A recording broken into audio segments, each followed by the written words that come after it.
Here we go. So, unit is electrical energy. This is the Goal 3 video notes for Webster Groves 8th grade science. Most of you will be pretty comfortable with this goal. You may be familiar with it from your science learning in elementary school, but conductors and insulators. You know of them, you've heard of them, or at least I hope you have. You're going to need to identify conductors and insulators by knowing which ones complete a circuit and which ones don't. To go above and beyond that, this is where new information is going to come in for a lot of you. Being able to explain what electrons do in a conductor or what they do in an insulator. Alright, so let's get started. So conductors and insulators, we've heard of them, we've seen them, we experience them every day.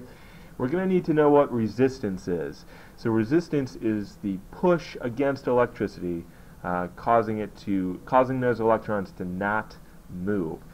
Or, if we put it in our official definition, it is the measure of how difficult it is for electricity, meaning electrons, to pass through an object.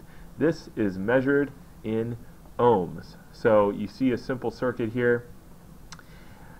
The banana is not a good conductor. It's not a good phone either. It's really just good for eating. So this is going to have a large amount of resistance because it is not going to allow electricity to pass through. 4 factors that determine resistance: the material that is used, the length the electricity has to go through, and the diameter of the wire, and the temperature of the material.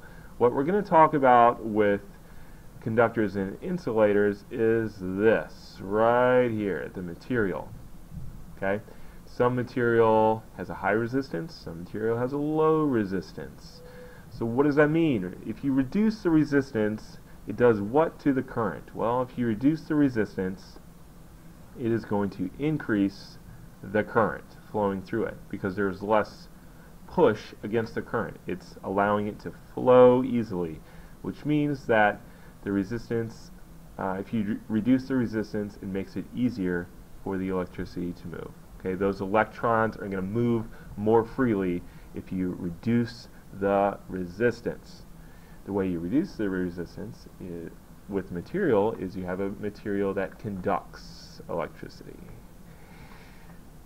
Electrical conductors conduct electricity because electricity will take the path of blank resistance. Hopefully you know this from the last goal. This blank is going to be least. Electricity takes the path of least resistance. Not all electricity, as you found out in the short circuit lab, but most of the electricity is going to take the path of least resistance. I think of this like a running back. The running back is going to move away from the defenders that are causing resistance. So the running back is looking for that path of least resistance that the offensive line has opened up for it. So the running back, much like electricity, is taking the path of least resistance. Moving on, what are some conductors? Well, conductors, do not think like train conductor, okay? Not the same thing as you already know, but conductors are materials that transfer electrons easily. Materials that transfer electrons easily, or they allow electrons to flow easily. Okay, so electrons are moving through conductors easily. Electrons in conductors. What does it look like? What are they doing? The electrons are loosely bound to their atoms. They're pretty free, they're pretty easygoing, they're pretty social. They're going to move around when given the opportunity. And so the electrons move freely throughout the material.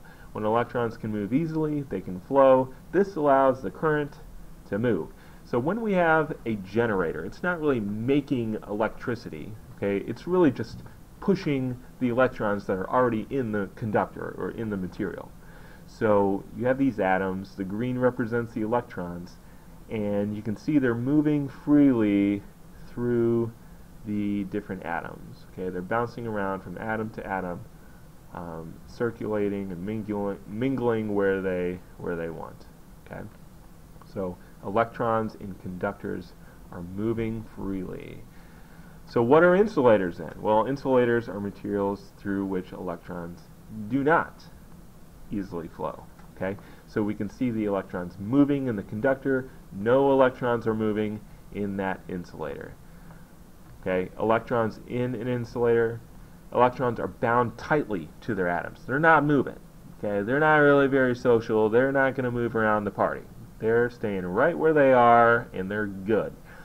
The electrons do not move easily in an insulator. So in this conductor, these negative electrons are going to bounce freely from atom to atom, but in the insulator, they're locked. They're staying by their atom for good. They're not moving. So electrons in an insulator are bound tightly to their atoms. So how does electricity get to a lamp or anything so fast? Well, the electrons are already there. They're already in the lamp. They're already in the wire. All the generator does is provide the push.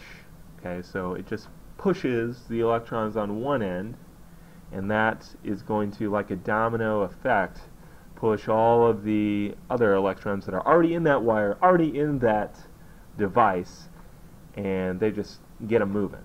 Okay, so it's quick. The generator provides the push. When the switch is flipped, the electrons start moving. It's not putting the electrons in the device. The electrons are already there.